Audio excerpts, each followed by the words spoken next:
Formations like these require long hours of intensive drilling and careful judgment. When the troop goes around the corner, the riders on the outside of the turn have to adjust their speed to keep even with the riders on the inside.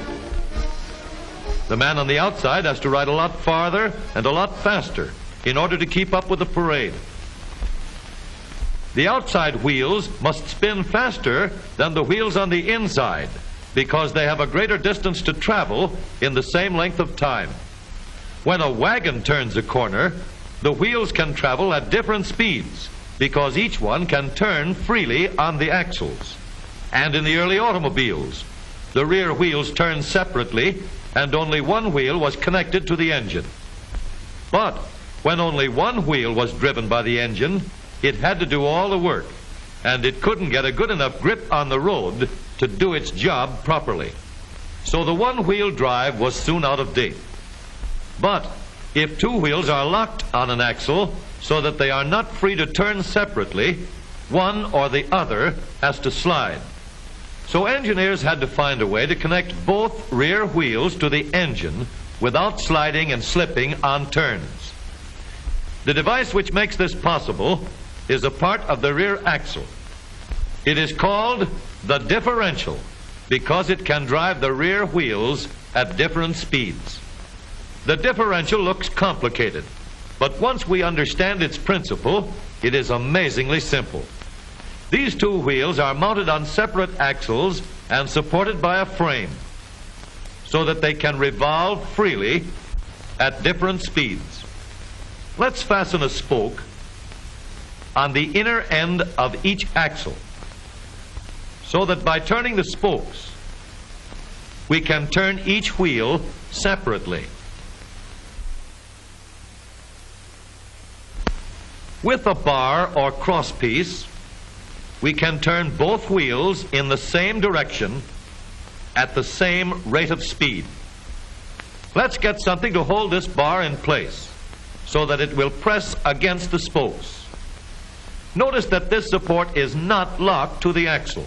It turns freely. Now we can spin the wheels by rotating the support. This is fine as long as both wheels are able to turn at the same speed. But let's see what happens when we go around the corner. With this arrangement, we cannot drive one wheel faster than the other. And if we stop one wheel, the other wheel won't budge. Let's put this bar on a pivot so that it can swing in either direction.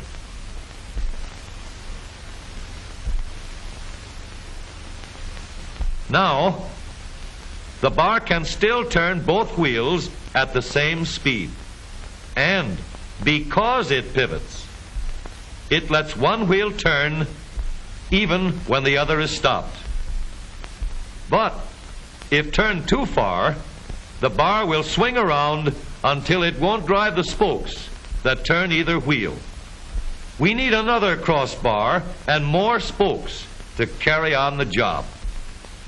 When we stop one wheel, the crossbars will continue to push the spokes of the free wheel around. As long as both wheels are free to turn, the bars do not swing on their pivot, and the wheels move at the same speed. Now we have the working principles of a differential. To adapt the model for use in an automobile, we will have to make a few changes. In order to reduce the jerky action caused by wide spaces between the spokes, we will put in more spokes. Further filling in the spaces between the spokes gives steadier, more continuous action, and changing the shape gives firm, constant contact. Now we can make the gears thicker and stronger, and we have differential gears. The edges are cut so that they will fit together more smoothly and silently, and another gear is added to share the work of driving the axles. The principle is the same. In order to turn the support and drive the wheels, we can fasten a large gear here, connected by a smaller gear to a source of power.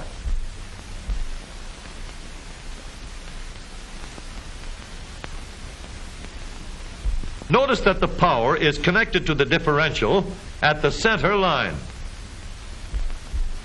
We can make our model more compact by moving the gears closer together.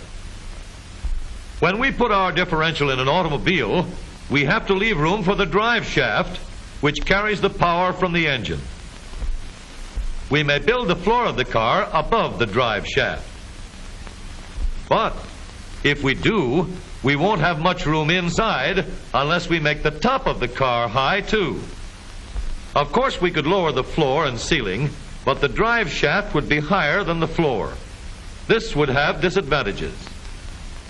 A shaft in the middle of the floor of an automobile would be inconvenient for passengers and would be awkward for carrying luggage. Today, engineers have found a way to make the car roomier and closer to the road without a clumsy shaft above the floor. The drive shaft from the engine to the differential is lowered out of the way, and the drive shaft is connected to the rear axle at the bottom. The new low center drive makes the rear axle quieter, stronger, and more durable because it gives better, smoother contact between the gears. The automobile of today, with the low center drive, is stronger and more rugged. Every part of the rear axle has been built to withstand strains far greater than it will ever meet on the straightaway or around the corner.